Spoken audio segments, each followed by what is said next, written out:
¿Qué tal? Buen día para todos. La polémica por la caída de Ficha Limpia pone en el centro de la escena una antigua duda. ¿La política realmente quiere combatir la corrupción? Algunos dirán no digas la política porque hay gente muy honorable. Es cierto, gracias a Dios, ¿no? La clase política realmente quiere combatir la corrupción. Bueno, las fotos del yate bandido, si había un nombre para ponerle a un yate, era ese, ¿no? Bandido, en Marbella, en el 2023, donde Martín Insaurralde, jefe de gabinete de Kicillof, jefe de gabinete de una de las provincias con mayores niveles de pobreza y una modelo, rodeados de objetos de lujo, son un ícono de los últimos años. A ver, algunos dicen que la corrupción estuvo siempre. Esto aparece como un justificativo. Bueno, no hay país que se salve de la corrupción, no hay partido político que se salve de la corrupción, salvo excepciones, como siempre, ¿no? Otros dicen que la corrupción en la Argentina arrancó con la aduana. El otrora faro inagotable de recursos que fue el puerto de Santa María de los Buenos Aires y que produjo, entre otras cosas, reyertas entre nosotros, guerras civiles. El tema era quién manejaba la aduana. ¿En qué momento la clase dirigente comenzó a vivir en una opulencia que le cuesta justificar? En 1820, Rivadavia, el hombre de la calle más larga del mundo, que está en Buenos Aires, Bernardino, estuvo sospechado de operaciones de dudosa transparencia, entre ellas la enfiteusis. ¿Qué era la enfiteusis? Era la cesión temporal de tierras, a discreción. El empréstito de la Baring Brothers, bueno, lo que se conoce como el primer crédito internacional, no había fondo monetario, pero estaban los ingleses que te prestaban plata y que en realidad de 1.000.000 de libras esterlinas llegó 300.000. Mirá la que se quedó en el medio. La concesión a una firma inglesa de las minas de Famatina, en la provincia de La Rioja, de ese entonces, bueno, todo olía a corrupción. Decíamos el otro día que corrupción no es solamente robar, ¿no? Cuando le robás el corazón a la gente, como lo que ha pasado con Ficha Limpia, cuando le robás a muchos que creen en vos, que sos distinto, también eso es corrupción, espiritual. De los años de Julio Argentino Roca, los historiadores críticos de la oligarquía argentina ponen en duda la financiación de la campaña al desierto. Parece ser que fueron 200 familias las que pusieron la tarasca, ¿no? Y entonces, a partir de allí, una recompensa en tierras, millones de hectáreas, que quedaron, dicen, en pocas manos, en una batalla que se consideraba ganada contra el principio, o sea, desde el principio contra el aborigen. Pasan los años y los partidos políticos y la corrupción parece haber estado siempre. En 1935, bueno, ¿qué les voy a contar a ustedes, no? De Lisandro de la Torre, que denuncia el entramado de corrupción del pacto Roca-Rússima. Roca hijo, ¿no? Vicepresidente, el pacto de carnes. Esto le costó caro. Se salvó, pero su colega de bancada, el senador Bordavere, encontró la muerte. Qué increíble que alguien entre con un chumbo en el Senado y mate a un senador. Bueno, eso pasó en 1933.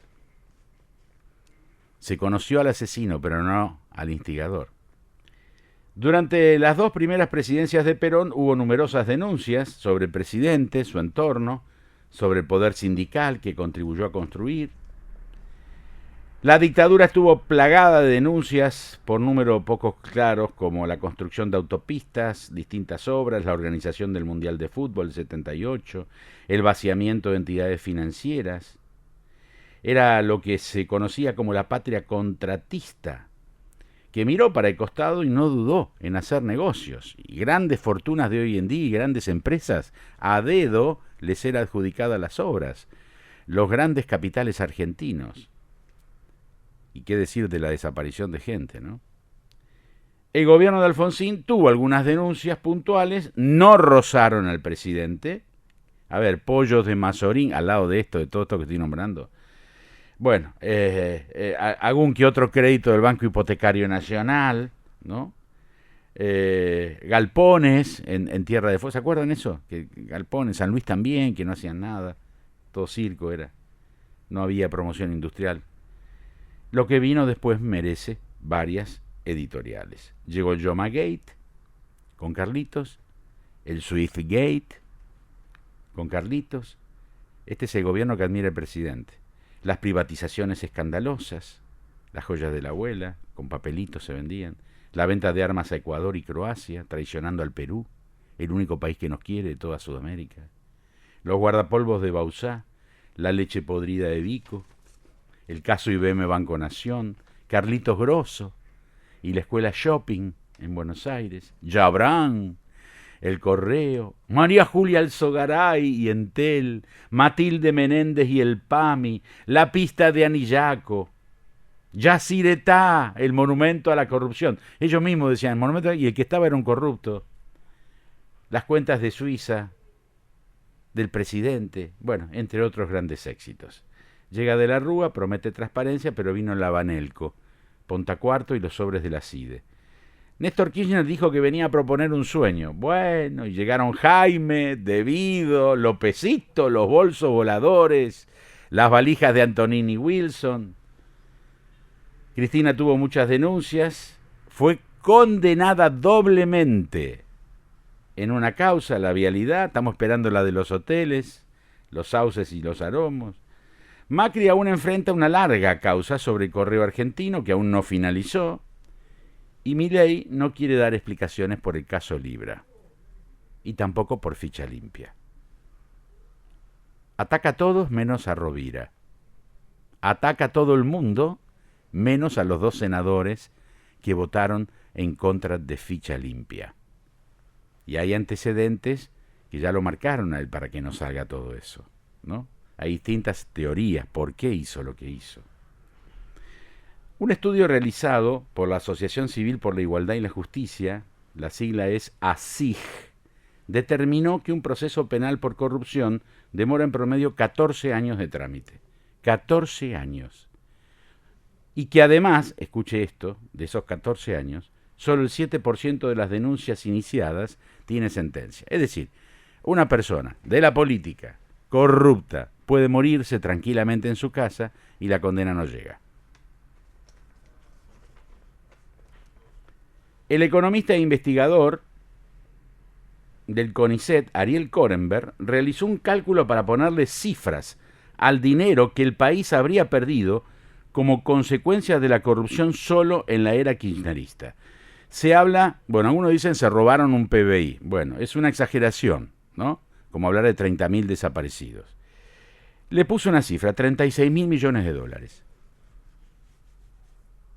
¿Cuántas escuelas, cuántos hospitales, cuántas rutas, cuántos llamados por teléfonos menos al Fondo Monetario Internacional? ¿Cuánta inversión en ciencia y en tecnología se podría haber realizado con ese dinero? En la actualidad también, según la ACIG, volviendo a la Asociación Civil por la Igualdad y la Justicia, dicen que hay 1.800 causas por corrupción en los tribunales corruptos de Comodoro Pi. Tiempistas, llámelo, bueno, no corruptos, tiempistas, olfatean el poder. Mientras están en el poder está todo frenado. Cuando se van, avanzan las causas. Y el nombre que más se repite, ¿cuál es? Julio Devido, con 47 causas en su contra. Por todo esto era necesario Ficha Limpia. No importa lo que se diga. Se está viendo quiénes son los que festejan, por un lado, festejan la caída de todo esto, y por otro lado se está viendo también los que mintieron, y todo en pos de un proyecto político, sin importar que enfrente pudiera haber delincuentes. Está todo más que claro.